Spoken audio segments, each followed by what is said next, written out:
Okay, so get this. Imagine a belief system, but it's not ancient. It's so modern and meticulously designed that its very name is protected by US copyright law. Seriously, that's exactly what we're diving into today. A system called OneGodian, where spirituality and intellectual property, well, they collide. I mean, this question really gets to the heart of it, right? We're so used to spiritual paths being these ancient, open traditions passed down for generations. But when Gordian just completely flips that on its head, it treats the whole system like a modern brand. So let's unpack how they actually pulled that off. All right, so to really get this, we have to start at the beginning. We need to look at two things: the architect who actually designed the whole system and the official document that makes it, legally unique. So, the mind behind this entire framework is a man named Gregory Lamar Jones. And you should think of him less like a prophet and more like an architect. He's credited with designing literally everything from the ground up: the philosophy, the calendar, even the cultural rules, the whole shebang. And here's the proof right here. This isn't some metaphor. This is the actual certificate of registration from the US Copyright Office. And look at what's protected: the word OneGodian. The name itself is legally classified as intellectual property. I mean, for a spiritual path, that's just a wild concept. And if you look at the timeline, you can see just how deliberately this whole thing was built. So the foundational work was all done in 2009. And then, just 4 years later, boom, it's a legally registered entity. This wasn't something that, evolved over centuries. Nope, it was designed and protected in a super modern, very methodical way. Okay, so we know it's legally protected, but what is it actually about? Well, the core philosophy is called the Golden One Guardian Path. And really, it all boils down to three key ideas that are designed to work together perfectly. The whole system is really designed as a kind of flow. It all starts with sound, specifically the 432 hertz frequency, which they call alignment. So you've got this sonic foundation. Then that sound is given a visual identity through the next principle, continuity. And finally, you take this sound and the symbol and you channel them into real, tangible culture: music, art, stories. And that's called expression. It's like a fascinating production line for creating culture. And this is where that idea of continuity gets its own logo, the all-a-time A. This thing is such a clever piece of design. You can see how it starts with the infinity loop, right? That represents the endless flow. But then it's shaped into the letter A, which pushes upward, symbolizing that climb to a peak. The entire philosophy of constant growth, it's all packed right into this one single symbol. Pretty cool. But of course, a system this structured isn't just going to stop at philosophy.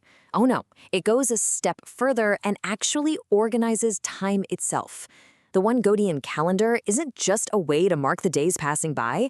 It's basically a roadmap for the entire year, all based on their core principles. And the key number that unlocks this whole calendar is 13. Yep. Instead of our usual 12 months, the one Guardianian year is broken down into 13 distinct sacred phases, and each one is designed to guide you through a very specific spiritual focus. And you can see the whole journey laid out right here. It kicks off with Genesis, then moves through these foundational concepts like wisdom and justice. From there, it progresses towards more abstract goals like transformation, and it all culminates in ascension. It's a really deliberate story, a narrative for personal development that's baked right into the calendar itself. So everything kicks off with Genesis 01. That's their new year, a day for new beginnings and fresh vision. And this isn't just some abstract idea either. The sources actually give us a specific date. So if you want to circle it on your calendar, the next Genesis 01 is going to be on March 18th, 2026. Okay, so we've got a philosophy and we've got a calendar, but what does this system actually sound like? Well, that brings us right to that third principle, expression. This is where all those big ideas get turned into actual real-world culture. Remember that first principle we talked about, alignment? Well, this is where it gets real. Every single piece of official OneGodian music has to be tuned to 432 hertz. The whole goal is to create this unique sonic signature. It's like harmonic branding, so that no matter what the song is, it always has that same foundational vibe. And what's really interesting is how they apply this sonic rule to huge popular genres like Afrobeats and Amapiano. So you could be listening to two totally different styles of music, but that shared frequency acts like a kind of musical watermark. That's how they build this unified global sound that you can instantly recognize as OneGodian. It's pretty smart. All right, let's look at a real-world example from one of their official songs. The lyric goes, "Golden one, on the right, I'm the writer." Now, that might sound pretty simple, but remember, in this system, nothing is accidental. Every single word here connects right back to those core principles. And this is how it all just clicks together. Golden one, that's the expression. It's reinforcing that core identity. Then you have on the right, and I'm the writer, which is all about that forward motion, that momentum we saw in the all-the-time A symbol. And that's continuity. So suddenly, the lyrics aren't just words anymore. They're a direct reflection of the system's DNA. So when you kind of step back and look at all the different pieces, the copyright, the philosophy, the calendar, the sound, you start to realize this isn't just a random collection of ideas. No, it's a fully integrated, totally self-contained ecosystem. So in practice, in the real world, this system basically acts as a rulebook for creativity. It's a branding guide to make sure the image is always consistent. It's even a development model, a career path for artists who are part of the ecosystem.